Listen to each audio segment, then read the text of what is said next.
আজকে আমি চলে এসেছি রান্নাঘরে মোমো বানাতে। তো দেখো এখানে আমি কিন্তু গাজর, বাঁধাকপি, টমেটো, আদা, ধনেপাতা সব কিছু জোগাড় করে নিয়েছি। আর এখানে আমি চলে এসেছি ময়দা মাখতে। ময়দার মধ্যে আমি সামান্য একটু আটা মিশিয়ে দিয়েছিলাম। আর এভাবে কিন্তু আমি আস্তে আস্তে ময়দাটা মেখে নিয়েছি।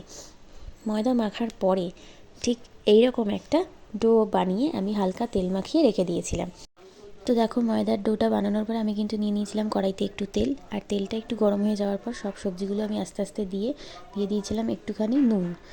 স্বাদ মতো নুন দেওয়ার পরে আমি দিয়ে দিয়েছিলাম সানরাইজের গোলমরিচ। আর তারপরে আমি আস্তে আস্তে এটাকে মিক্স করছিলাম। আর তারপরে এর মধ্যে অ্যাড করেছিলাম ধনেপাতা আর একটুখানি চিলি সস।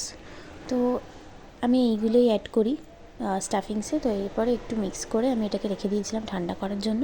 তো এরপরে দেখো লিচি কাটা হয়ে গেছে আর মোমোর কিন্তু শেপও দেওয়া হয়ে গেছে। আর এখানে কড়াইতে একটুখানি জল দিয়ে স্টিমে বসিয়ে দিয়েছিলাম। আর এই দেখো মোমোগুলো কিন্তু রেডি। আর ডোন্ট জাজ আ বুক বাই ইটস কভার্স, ঠিক তেমনই মোমোগুলো দেখে কিন্তু টেস্ট বিচার করো না, খেতে কিন্তু খুব ভালো হয়েছিল।